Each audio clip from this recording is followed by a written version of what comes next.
오늘 좀 특별한 시간을 준비했는데요. 저희 작가가 그 이사를 하면서 어디에 이사를 해야 좋은 일이 많이 생길까 이런 얘기를 하더니 시크릿 풍수라는 책을 한 권 알게 됐나 봐요. 그래서 이제 책의 저자이신 고재희 박사님과 연결이 됐는데요. 일단 안녕하세요. 예, 안녕하세요. 네. 일단 그 풍수지리 하면은 많은 분들이 좀 뭐라 그럴까요? 미신 아니냐 이렇게 좀 터부시하는 경우가 있죠. 그렇지만은 사실 이 풍수지리는 우리 조상들이 이 자연 속에서 오랜 세월 동안 집을 짓고 살아오면서 이리이리 생활 환경을 꾸미고 살았더니 복을 받더라, 또는 우리 생활 환경을 이리이리 방치했더니 화를 입더라 하는 등 생활 경험에서 터득한 여러 가지 지혜를 우리가 생활 속에서 실천함으로써 복을 구하는 어떻게 보면 자연과학적 학문이라고 볼 수가 있습니다. 풍수지리를 학문으로까지 얘기할 수 있는 건가요? 그렇습니다. 우리가 2006년도 그 문화관광부에서 한국의 그 민족 문화를 상징하는 100대 상징물을 선정했는데, 이 풍수지리학은 명리학과 한의학은 포함되지 않았으나 그 상징물의 하나로 포함이 됐고요. 그 이유에 대해서 이 풍수지리는 우리 한국의 전통적 환경 사상이고, 나아가 우리 조상들의 삶의 지혜가 응축된 자연 생태학으로서 사람이 사는 마을이나 또는 집의 입지를 선정하는 조건에 대해서 여러 다양한 어떤 기준을 제시함으로써 세계적으로 웰빙 코드로 떠올렸기 때문이라고 합니다. 저자님은 어떻게 이 풍수지리를 접하게 되셨나요? 저는 학교를 졸업하고 이제 삼성이라는 기업체에서 근무를 했는데요. 삼성 근무하셨어요? 예. 제가 서울 본사 근무를 하다 보니까 공장이 창원에 있었는데, 늘 이제 이렇게 창원을 출장 다니다 보면은 기차걸 옆에 많은 무덤들이 있더라고요. 그런데 워낙 그 일이 힘들고 그러다 보니까 무덤 속에 있는 사람은 어떻게 세상을 살다 죽었는가라는 생각이 궁금해졌고, 그러다 보니까 역사 인물의 묘를 답산을 하는 걸 하나 취미를 갖게 됐습니다. 그래서 수도권 지역부터 시작해서 지방까지 약 한 330명의 역사 인물의 묘를 이렇게 답산을 다니고 또 찾아가다 보니까 또 궁금한 게, 그 역사 인물의 묘가 어느 산속에 있는데 왜 이 산속에 있게 됐는가라는 거에 대해서 우리가 조금 궁금증을 갖다 보니까 풍수를 또 알아야 되겠더라고요. 그러다 보니까 자연스럽게 그런 역사 인물에 관한 묘를 찾다 보니까 풍수를 공부했고, 또 1998년도 그 IMF가 터지면서 회사를 나오게 되자 특별히 취직할 곳도 없고, 그래서 이 풍수지리를 좀 전업을 좀 해보자라고 해서 이쪽으로다가 입문을 해가지고 또 다양한 어떤 책도 쓰고 또 매스컴도 출연하고 하면서 한 20여 년 동안 풍수사로 활약을 하고 있습니다. 그렇군요. 예. 일단 제 개인적인 그 기호를 말씀드리면은, 저는 사실 풍수지리를 잘 믿지는 않거든요. 예. 근데 왜 그런 얘기 있잖아요. 그 부동산, 뭐 정말 어디 집을 어디 명당을 얻느냐에 따라서 이게 막 운이 트인다, 뭐 잘 안 될 일도 잘 되고, 뭐 하여튼 그런 얘기가 있지 않습니까? 실제로 그런가요? 예, 그렇습니다. 이 땅이라고 하는, 우리 사람도 어떤 기를 갖고 있듯이 땅도 어떤 기운이 있다고 하는데요. 그 땅이 가지고 있는 기운을 직이다, 땅의 기운 직이다라고 하는데, 사람의 경우 사람의 기운이 왕성한 어떤 엄마라고 한다면은 뭐 20대 후반부터 30대까지의 엄마 아래에서 성장하는 아이라면 그 엄마의 그 극진한 보호를 받아서 무럭무럭 또 훌륭하게 성장할 가능성이 있지만, 너무 어린 엄마를 만났거나 또는 너무 늙은 엄마를 만나서 힘이 없거나 그런다면은 아기가 그 보살핌을 잘 받지 못해서 크게 성장할 수 있는 가능성이 좀 적었듯이, 땅의 기운도 전체가 똑같은 기가 아니고 땅의 기운이 장한 곳도 있고 또 땅의 기운이 쇠약한 곳도 있어서, 땅의 기운이 좋은 곳에다가 예로부터 어떤 묘나 집을 두게 되면은 그 땅의 기운에 힘입어서 그 묘에 묻힌 사람의 후손이라든지 또는 그 집에 사는 사람들이 그 땅의 기운에 감흥받아서 어떤 건강과 행운을 누릴 수 있다고 보는 것이 풍수 사상입니다. 그러면 지금 이제 모두가 이제 자기 현재 거주하는 집이 있지 않습니까? 지금 저자님께서 말씀하시는 그 풍수지리학적으로 봤을 때 정말 돈을 잘 벌 수 있는 집인지 아닌지 우리가 좀 쉽게 분간할 수 있는 방법이 있나요? 이제 그것은 이제 다양한 여러 가지 어떤 그 잣대를 가지고 평가를 하게 되는데요. 우선적으로 돈을 잘 벌 수 있고 또 건강과 행운이 깃드는 그런 복받은 집이 또 있지만은 어떤 경우는 또 대개 참 사람이 살기에 부족하거나 풍서주차하는 집도 있는데 먼저 그 좋은 집보다는 우리가 좋은 걸 쫓기보다는 흉한 것을 피하는 걸 우선으로 삼았다고 봤을 적에 가장 우리 풍수에서 꺼리는 집터라고 볼 수 있는 것이 옛날부터 그 바람잘날이 없는 집이다라는 말이 있지 않습니까? 네. 그 말은 우리가 그 집을 지을 터가 산 능성에 지어져 있어서 어떻게 보면 사방에 뻥 뚫린 산 능선은 이쪽 저쪽에서 바람이 막 불어오기 때문에 집안 내에 늘 바람이 휘몰아쳐서 바람잘날이 없다라고 해서 산 능선에 지어진 집은 우리가 보통 풍수에서 좋지 않다라고 또 얘기를 하고 있습니다. 아, 그래요? 네. 그 외에 또 몇 가지 있을까요? 우리 좀 쉽게, 그러니까 산 능선, 그럼 우리가 보통 언덕 같은데 예. 이렇게 뭐 아파트가 됐든 뭐 이렇게 개발해서 집들을 짓는 경우가 많잖아요. 그렇습니다. 이런 건 별로 좋지 않은 거네요. 우리가 이제 배산 임사를 해서 뒤쪽에 산이 있고 앞쪽에 내와 강이 있는 그런 터는 좋은 입지라고 보는데 우리가 그런 산 중턱이 아니라 도로를 기준으로도 판단할 수 있는데 옛날부터 뭐 막다른 길이다라는 말 들어보셨죠. 네. 그래서 사람이 어떻게 보면 너무 그 궁지에 몰리고 힘이 들면 아유 막다른 골목에 처했다 이렇게 얘기를 하듯이 이 도로의 끝집이라든지 또는 내가 집을 지은 집터가 도로를 정면으로 마주보고 있는 그런 관역배기 집이라든지 하는 그런 집터는 옛날부터 우리가 사람이 편히 살지 못하고 어떤 흉한 일을 당한다 이렇게 또 얘기를 하고요.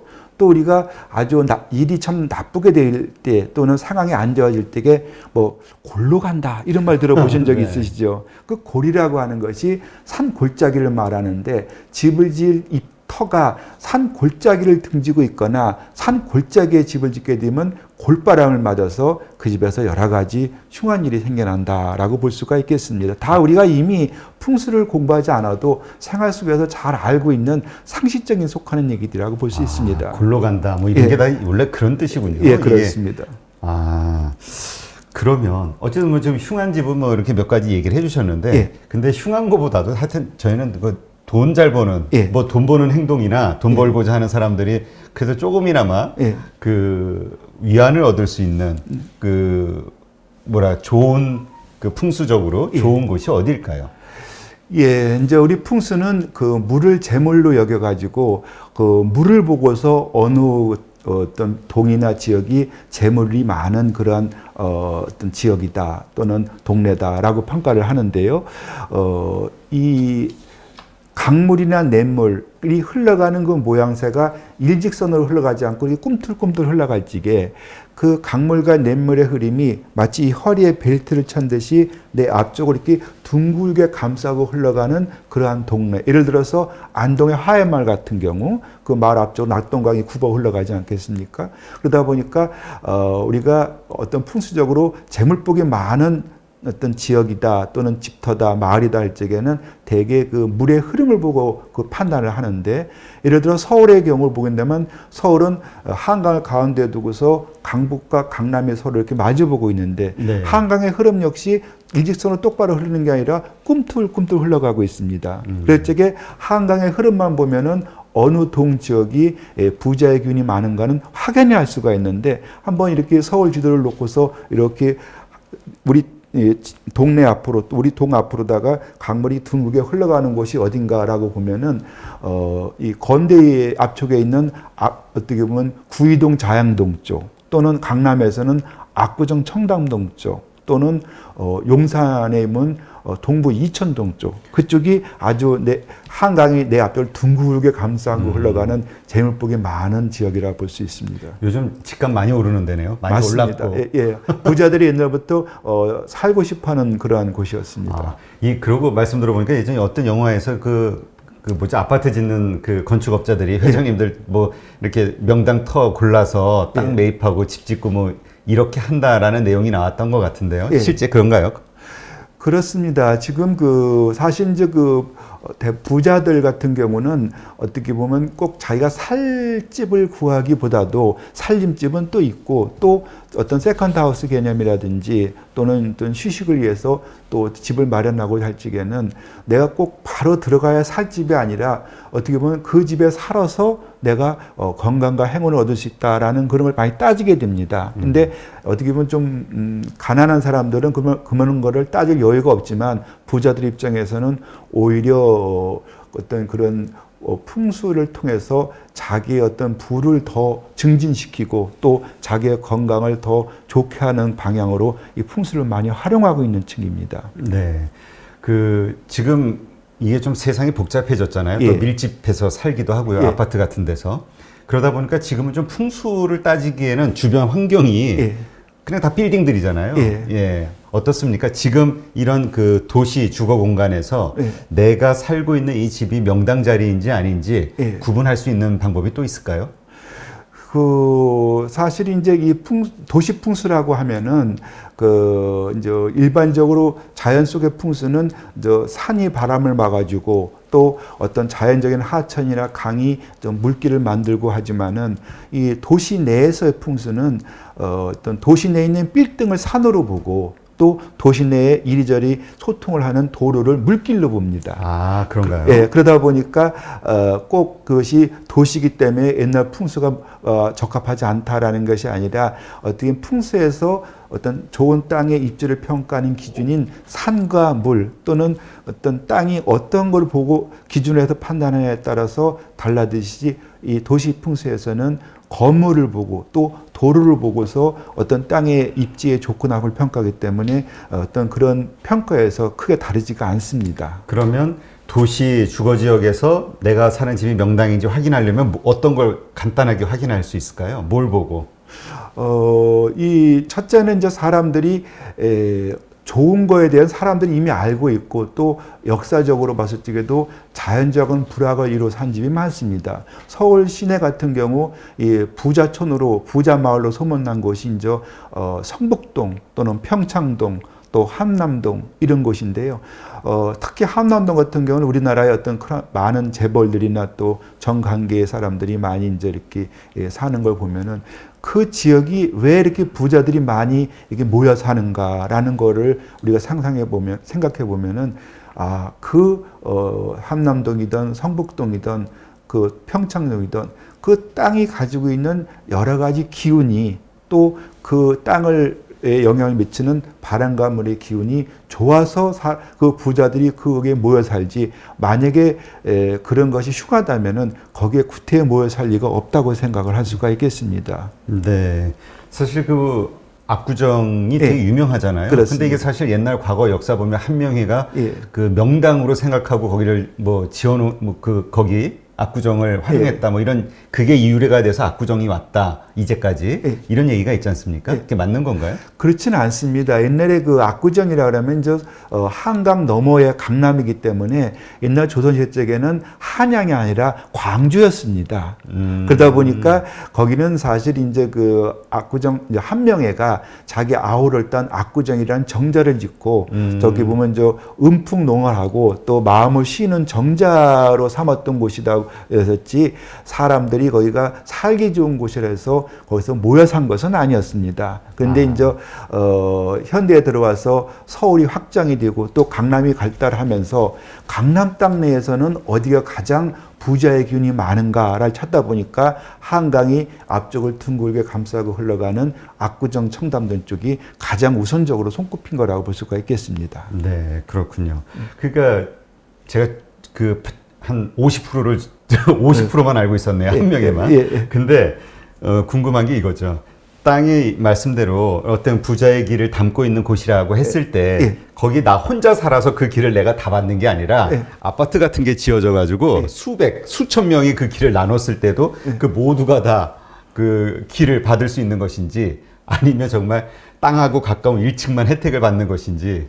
예, 첫째 이 풍수라는 것은 땅의 기운, 즉 지기에 감흥받아서 어떤 건강과 행운을 구하는 것인데요. 그러다 보니까 내 소유의 집이 명당에 있다. 그렇지만 나는 사정이 있어서 그 땅의 기운이 좋은 명당에 있는 그 집에 살지 않고 내 집이지만 예. 어떤 다른 어떤 직장이라든지 학교라든지 기타 등등의 사유로 해서 딴 곳에서 산다 하면은 내 집이 있는 그 명당의 기운을 내가 그 집에 살지는 않는데 그 집의 기운을 내가 받을 수 있을까? 아닙니다. 그러니까는 비록 내가 명당에 내 집을 소유해서도 내가 그 집에 살지 않으면은 그 땅의 기운을 받지를 못하는데, 비록 내 소유의 집이 아니라도 전세나 월세라서라도 명당의 집에 살게 되면 그 명당의 길을 받습니다. 아, 그래요? 예. 그런데 지금 저 말씀하신 대로다가 명당에다가 아파트와 같이 집합 어떤 그 공동체 집을 지었을 적에는 많은 사람들이 그 명당의 길을 같이 받느냐? 맞습니다. 맞지만은 이제 우리 풍수에서 그러면 저층과 고층의 경우 똑같이 그 명당의 길을 받느냐라고 했을 적에 그건 다릅니다. 아, 그 이유는 이 땅이 가지고 있는 기라고 하는 것은 어떻게 보면 땅의 기운이 생명력도 있지만 땅이 가지고 있는 지구가 가진 자기장이라서 지자기가 있습니다.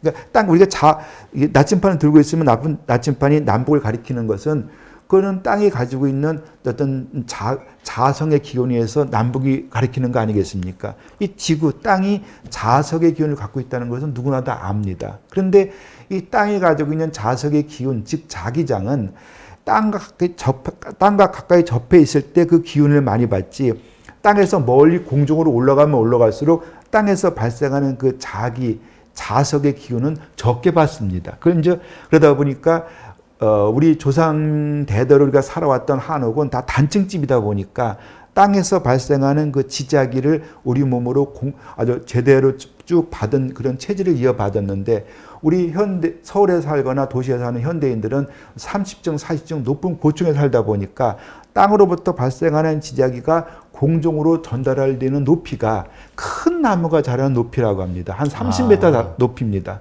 그러다 보니까 대략 아파트 층수는 한 7층, 8층 정도까지는 우리 조상대로 물려받은 체질과 어떤 다름이 없는 그런 땅의 지자기를 공급받는 높이지만은 그 이상의 층수에 살 경우에는 땅으로부터 발생하는 지자기에 결핍증이 있어서 여러 가지 현대적인 어떤 병들, 뭐 우울증이라든지 또는 뭐 신경사약이라든지 또는 뭐 어깨와 등에 뻣뻣한 기타 등등의 현대병의 증후군이 많이 나타난다고도 합니다. 하다 보니 명당일 경우에는 아파트를 짓더라도 너무 고층보다는 좀 저층에 사는 것이 그 땅의 기운을 더 잘 받는다, 이렇게 볼 수가 있겠습니다. 네. 이게 과거 풍수지리학적으로 보면은 사실 아파트가 1층이 제일 싸잖아요. 예.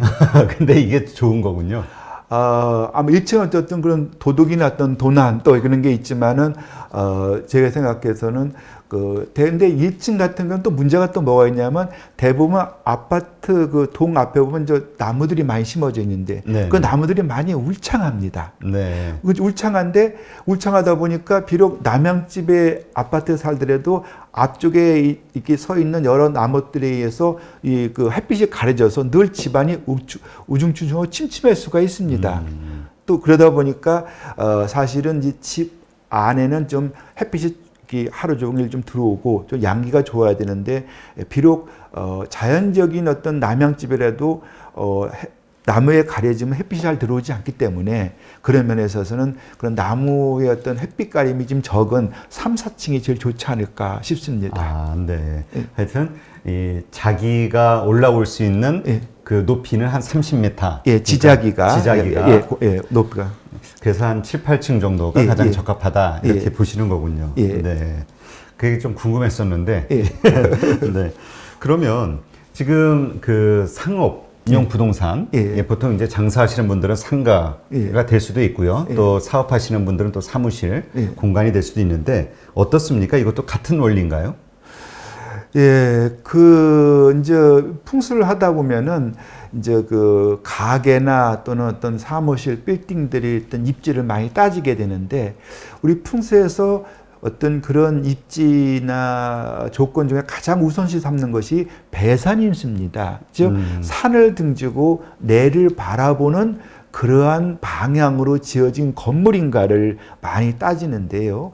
예를 들어서 산 밑에 어떤 도로가 있을 경우에 어떤 도로의 양쪽으로 건물이 서 있을 거 아닙니까? 네. 그런데 도로를 편리하게 이용을 하다 보니까 한쪽은 산을 등지고 도로를 바라보는 식으로 건물이 지어질 수 있고 다른 한쪽 반대쪽 도로에 있는 건물들은 오히려 도로를 편리하게 이용을 하다 보니까 이 산을 바라보는 식으로 건물을 지을 수가 있습니다. 서로 마주보는 식으로 짓죠. 도로를 가운데 두고 이쪽에서는 뭐 반대 앞쪽을 또 앞쪽을 이렇게 받아보니까는 그래서 이게 어떤 가게든 아니면 사무실 건물이든 간에 건물이 바라보는 방향을 봤을 적에 산을 등지고 내를 바라보는 방향으로 지어진 건물들은 어떻게 보면은 장사가 잘 되고 사업이 잘 된다 이렇게 보지만은 반대로 도로가에 있는 건물이지만 어떤 지대가 낮은 쪽을 등지고 지대가 높은 산 쪽을 바라보는 건물 가게는 그런 재물운이 좋지가 않다 이렇게 평가를 합니다. 네, 이걸 다시 도시풍수적으로 풀이하면 어떻게 될까요?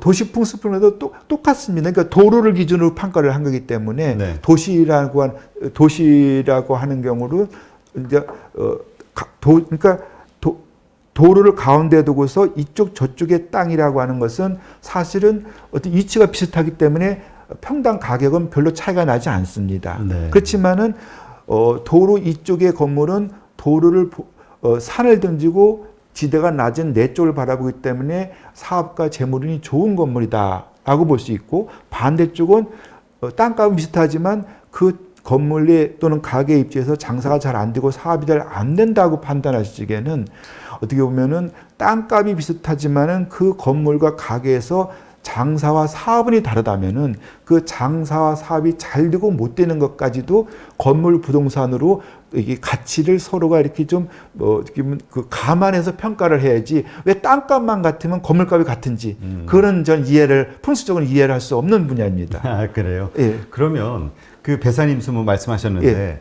그러니까 지금 산이라고는 우리가 지금 볼 수가 제가 여기 예. 저 상가를 하나 예. 장사를 한다고 했을 예. 때 산은 없는데 뭐 말씀하신 대로 다른 건물이 제 뒤에 있을 때 그걸 산이라고 보면 된다 이렇게 생각하는 건가요? 그렇습니다. 그렇습니다. 근데 그게 산이라고 하는 게 제가 예를 들어서 10층짜리 건물에 1층을 쓴다든가 뭐 예. 3층을 쓴다든가 예. 이렇게 있고 근데 뒤에 건물이 예를 들어서 우리보다 한 층이든 뭐 20층이든 뭐 한 20층 된다고 치거나 15층 된다고 했을 예. 때는 나보다 크니까 우리 건물보다 크니까 산이라고 생각할 수 있을 것 같은데 예를 들어서 9층짜리다 8층짜리다 이러면 저희 건물보다 작으면 어떻게 되나요?